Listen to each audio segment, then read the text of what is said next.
aumenta un 5,4% sus acciones. Ahora sí, vamos a intentar analizar un poquito más en detalle lo que está pasando con los bancos, porque hay muchas diferencias en esos resultados que se están publicando en el día de hoy. Tenemos con nosotros a Miguel Ángel Temprano, gestor independiente. Miguel Ángel, buenas tardes. ¿Qué tal? Muy buenas tardes, Marta. Bueno, Banca de Wall Street que publica esos resultados, Miguel Ángel, la gran pregunta que tengo es que después de ver esos números tan importantes, tan espectaculares, en el caso, por ejemplo, de JP, no lo son tanto en Morgan Stanley, pero todavía en el día de hoy está subiendo el banco, más de un 5%, así que enseguida vamos a analizar qué pasa dentro de esta compañía concretamente, pero en términos generales, ¿queda algo de rastro de la crisis bancaria regional o no? Es verdad que estos son los bancos grandes, pero hoy, por ejemplo, Charles Schwab, que también estaba ahí en la cuerda floja, está subiendo un 12%. Han sentado muy bien sus cuentas. Ya, pero Charles Schwab no está dentro del paquete de los 100 regionales. Sí, claro, queda toda. Queda absolutamente toda. Y creo que además que estos grandes resultados de la gran banca son la peor de las noticias para la banca regional. Porque lo que te viera a decir es que ellos están captando una gran barbaridad de depósitos porque son capaces de remunerarlos. Mientras que la banca regional se encuentra con que la única manera de competir contra la gran banca en Estados Unidos es competir en remuneración de los depósitos. Claro, si tú tienes préstamos concedidos a largo plazo en unos balances completamente desequilibrados, que es lo que realmente pasa, y recuerdo lo que decía ya el exmiembro de la FedBar sobre el tema de la supervisión, bueno, pues cuando te encuentras con que la gran banca da grandes resultados debido a que han sido capaces de captar muchos depósitos, esos depósitos no han nacido del cielo, vienen de algún otro sitio y obviamente vienen de la banca a la que la gente le tiene más miedo, que es la banca regional. Por lo tanto, lejos de pensar que el problema ha pasado, porque el problema no ha pasado, sus balances no se han arreglado, yo creo que es una mala noticia para ellos. Es verdad que en el momento de la crisis sí que se temía también por este banco porque tenía muchas pérdidas no realizadas y también había peligro respecto a esos depósitos que tenía que no estuvieran cubiertos. Pero es verdad que al menos en el día de hoy, Charles Schwab, parece que esos resultados han gustado al mercado. Aún así hay diferencias entre los grandes bancos que han publicado cuentas, Miguel Ángel. Tenemos, por ejemplo, esa subida de los beneficios de JP Morgan del 67%, que creo recordar, lo digo de memoria, si quitábamos, es verdad, la compra de First Republic, que también ha supuesto un extra en los resultados de JP Morgan, aún así creo que el crecimiento de los beneficios estaría en un 40%, que no está desde luego nada mal, de los más impactantes que hemos visto en esta temporada de momento. Luego tenemos Morgan Stanley, que su beneficio está cayendo respecto al del año anterior. ¿Por qué tantas diferencias en unos grandes bancos de Estados Unidos que al final, pues bueno, como decías, se están viendo beneficiados, entre comillas, de esa entrada de dinero en sus depósitos? Bueno, a mí particularmente la banca, todo aquel que me conoce y que lleva siguiéndome casi 40 años, nunca me ha gustado, pero no porque los bancos sean una mala inversión, sino porque creo que contra más grandes son, es decir, contra más sistémicos son, más necesidad, o mejor dicho, mayor riesgo de su caída y por lo tanto, con seguridad van a ser rescatados, menos saben cuál es la realidad de sus balances, ¿no? Entonces, esa es la primera, pero dentro de ese mundo el que siempre ha estado en mis carteras ha sido JP Morgan porque me ha parecido que ha sido no solamente el banco mejor gestionado, sino el que mejor tenía balanceadas sus líneas de negocio.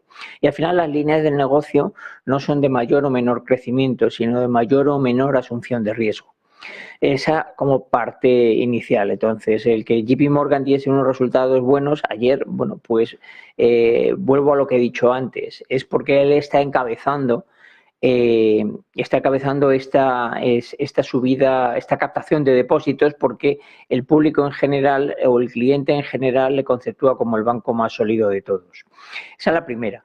La segunda, si apartamos los excelentes resultados donde, bueno, el tema de First Republic y de los otros bancos regionales que están siendo comprados por los grandes bancos, bueno, obviamente están siendo comprados y obviamente los números son esos, pero quien está haciendo el pagador es la Reserva Federal, que nadie se olvide, igual que en España quien rescató a los bancos no fueron la banca comercial grande, sino que fuimos los españoles dando todo tipo de ayudas y soportes a la banca que compraba.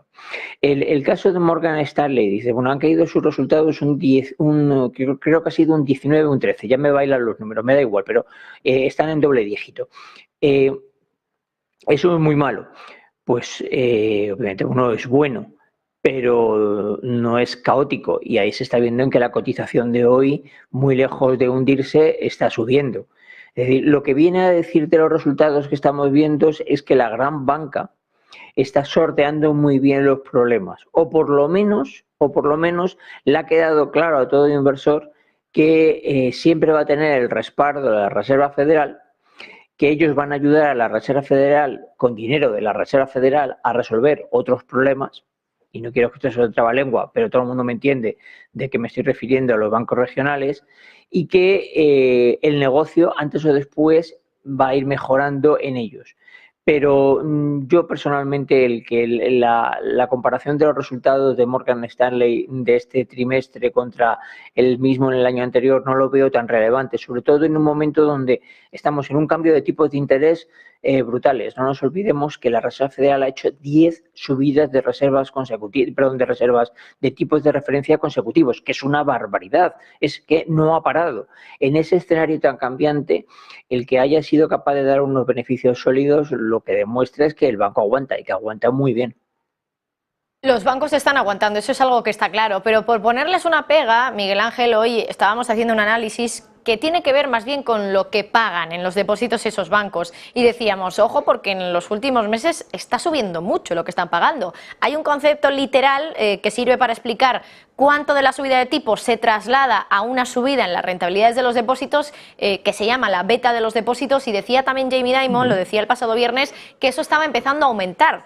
Claro, lo decías tú muy bien antes, ojo, porque estos resultados son una gran amenaza también para los bancos regionales, porque al final, claro, unos bancos grandes, sólidos, están dando unas mayores rentabilidades de depósitos que los bancos regionales, que tienen también más peligro, con lo cual entiendo que esto, por un lado, puede perjudicar a estos bancos regionales, pero no sé hasta qué punto también puede acabar perjudicando a los propios bancos grandes, porque subir esas tasas de rentabilidad por los depósitos supone un desembolso por parte de estos bancos. Y es que es verdad que hasta ahora los tipos de interés les han beneficiado porque han ganado más dinero por la parte de préstamos, por ejemplo, pero no sé si es ahora cuando toca perder algo también de dinero por la parte de pago de esas rentabilidades de depósitos.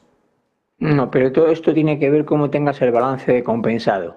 Es decir, si el balance está completamente descompensado, y me refiero a cualquiera de los bancos que se han hundido, es decir, que tú has prestado dinero a muy largo plazo, por lo tanto lo has prestado a tipos de interés ridículos o simbólicos, y resulta que te ves obligado a que para captar ahora dinero lo que necesitas es entregar una remuneración alta al depositario, pues obviamente estás descompensado, ¿no?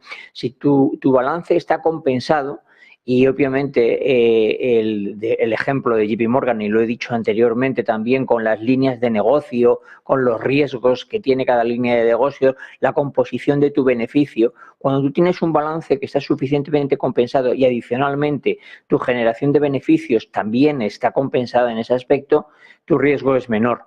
El problema de los bancos regionales, la gran mayoría de bancos regionales que tuvieron los problemas y que los siguen teniendo, es precisamente por esa descompensación, donde te ves obligado que para competir con un JP Morgan, pues obviamente si a mí me ponen enfrente, voy a decir ya uno que haya caído, el último, el PacWest, el Pacific West, y me pones enfrente a JP Morgan y me dices dónde coloco tu dinero, lo que le pido es una prima de riesgo al PacWest.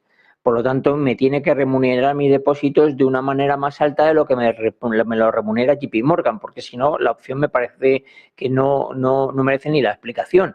Claro, si adicionalmente a que tú te ves obligado a pagar más porque el grande está ya pagando y está incrementando esos pagos, esas remuneraciones de depósito, pues oye, como no seas capaz de captar capital de otra manera más barata, lo tienes muy complicado. Captarlo a ese tipo tan elevado por encima de lo que dan los grandes, lo tienes muy mal, porque luego te viene la siguiente.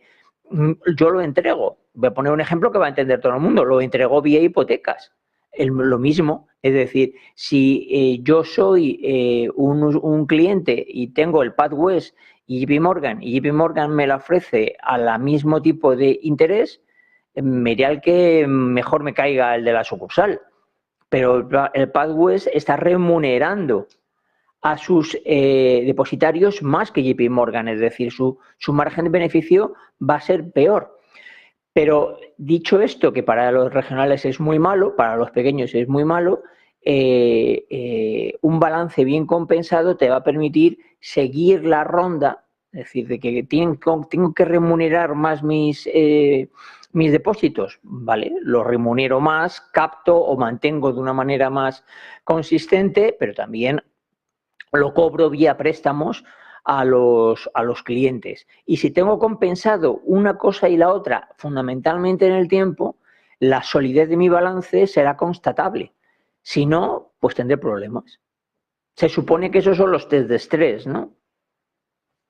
Esos test de estrés, por cierto, también se hablaba mucho hace unas semanas. Miguel Ángel Temprano, gestor independiente, un placer, muchísimas gracias, como siempre. Igualmente. Adiós, Trau.